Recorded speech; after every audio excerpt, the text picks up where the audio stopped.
Hello and welcome. अगला question है हमारे पास, what is a custom and what are the essentials of a custom. Answer हम start करेंगे इंट्रोडक्शन से।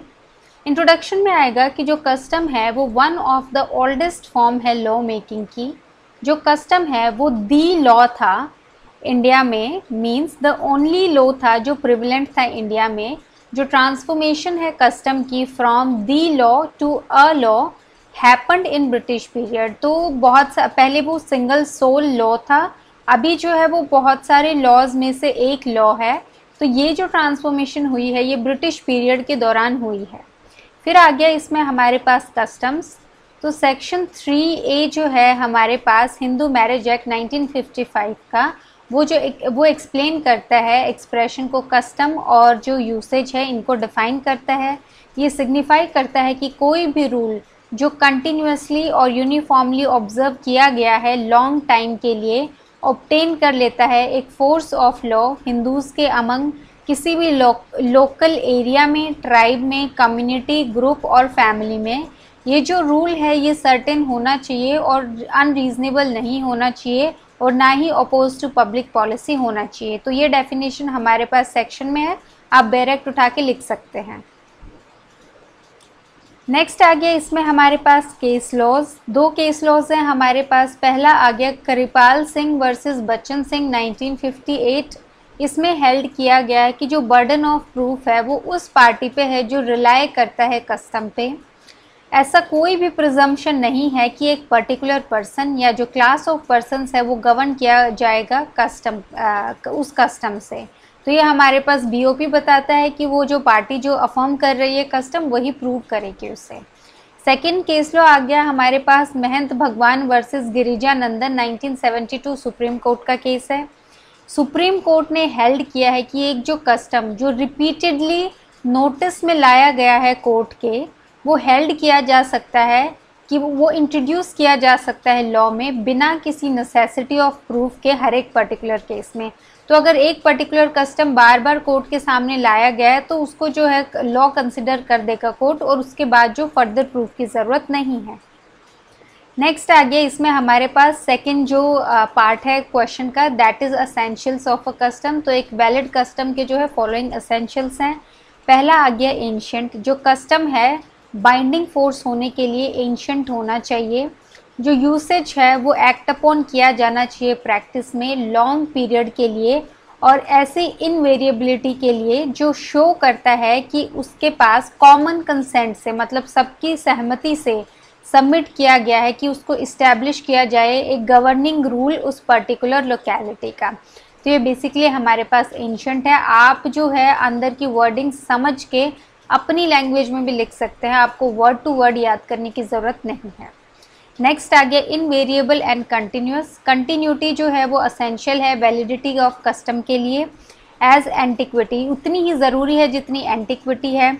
उस केस में जो वाइडली स्प्रेड एक लोकल कस्टम है, वांट ऑफ कंटिन्यूटी जो है वो एक एविडेंस होगी उस फैक्ट का कि never had a legal existence, कि इसकी जो है कभी भी कोई लीगल एग्जिस्टेंस नहीं रही है।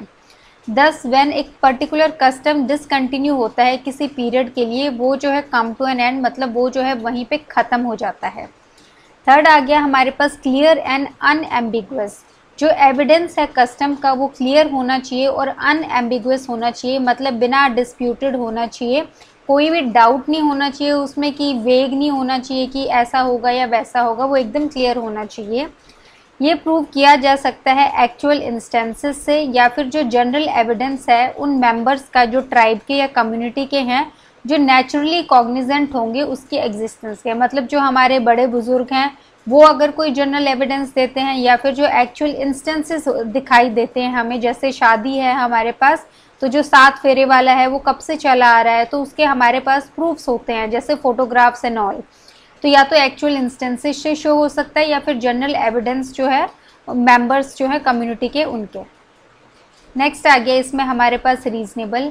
कस्टम्स जो हैं वो इनलार्ज नहीं किए गए हैं बियॉन्ड द यूसेज, बिना किसी पैरिटी ऑफ रीज़न के। तो उस हर एक कस्टम में एक रीज़न होना चाहिए।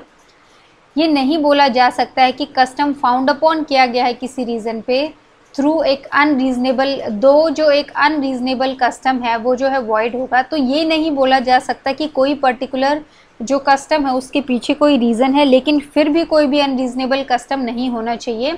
एग्जाम्पल आ गया इसमें हमारे पास एक कस्टम है जो कम्मा कम्युनिटी है हमारे पास आंध्र प्रदेश की, कि अगर कोई स्ट्रेनमेंट, कोई भी डिस्प्यूट होता है, रिजल्ट करता है हस्बैंड और वाइफ के बीच में, तो जो हस्बैंड है वो रिटर्न कर देगा पूरी की पूरी डाउरी और जो गिफ्ट्स हैं जो उसके द्वारा किए गए हैं वाइफ को। ये जो है एक वैलिड कस्टम है। फिर आ गया हमारे पास नॉट इमोरल और अपोज टू पब्लिक पॉलिसी। दो एक कस्टम जो है वो क्लियरली इस्टेब्लिश होना चाहिए, वो इन्फोर्स नहीं किया जा सकता अगर वो इमोरल है या अगेंस्ट पब्लिक पॉलिसी है। एग्जाम्पल आ गया इसमें हमारे पास एक कस्टम जहाँ पे एक टेम्पल डांसिंग गर्ल अलाउड है कि वो अडॉप्ट कर सकती है एक गर्ल को, किस इंटेंशन के साथ, उसको ट्रेन करने के लिए किसी इमोरल प्रोफेशन में। ये जो कस्टम है ये यहाँ पे इनवैलिड हो जाएगा क्योंकि ये इमोरल है और अपोज्ड है जो हमारी पब्लिक पॉलिसी है। लास्ट एसेंशियल आ गया इसमें हमारे पास not oppose to any law. एक कस्टम जो है वो अपोज में नहीं होना चाहिए किसी भी एक्सप्रेस प्रोविजन के, किसी भी लॉ का कोई भी एक्सप्रेस प्रोविजन है उसके अपोज में नहीं जाएगा कोई भी custom. NOR it should be forbidden by law, ना ही लॉ स्पेसिफाई करता है कि ये फॉरबिड होगा। एक जो कस्टम है जो अपोज किया गया है रूल्स के, given in the text of smritis और कमेंट्रीज इज नॉट वॉइड। जैसे कि कोई भी टेक्स्ट दिया गया है स्मृतिज में और कमेंट्रीज में और उसके बाद कोई भी कस्टम प्रैक्टिस में है जो इनके ऑपोजिट है, तो ये जो है वॉइड नहीं होगा। ये सिर्फ लॉ के प्रोविजंस के अगेंस्ट अगर गया तभी जो है वो वॉइड होगा। कंक्लूजन में आ गया हमारे पास कि हिंदू सिस्टम ऑफ लॉ जो है इसके अंडर जो क्लियर प्रूफ है कस्टम का वो आउटवे कर देगा कोई भी रिटन टेक्स्ट जो है लॉ का। हाउएवर एक कस्टम जो अपोज्ड है स्टैट्यूटरी लॉ का वो जो है इफेक्ट में नहीं आ सकता है। तो ये कस्टम, ये जो कंक्लूजन में हमारे पास दो लाइनें आ गई हैं। अब इस क्वेश्चन में दो तीन बातें ध्यान रखने वाली हैं। पहला यही कि ये हमने 10 और 15 मार्कर के हिसाब से किया है। 5 मार्क्स में आपको पता ही है कि अब आपको जो है कस्टम की डेफिनेशन लिखनी है, दैट इज़ जो हमारे पास सेक्शन 3A में ऑफ HMA में गिवन है वो लिखनी है, प्लस इसके जो 6 एसेंशियल्स हैं आपको वो लिखने हैं और उनके आगे 2-2 लाइन में आपको जो है एक्सप्लेन करना है। आप इसमें इंट्रो कंक्लूजन 5 मार्क्स में स्किप कर सकते हैं, बट ट्राई कीजिए कम से कम एक केस लो आप ज़रूर लिखें अगर वो 5 मार्क्स में भी है तो। बाकी इसके अलावा कस्टम का एक और बहुत ही फेमस केस है, दैट इज़ कस्टम जो है क्वेश्चन ऑफ फैक्ट है। तो ये जो क्वेश्चन है ये हम नेक्स्ट लेक्चर में करेंगे। सो इस क्वेश्चन में इतना ही। Thank you.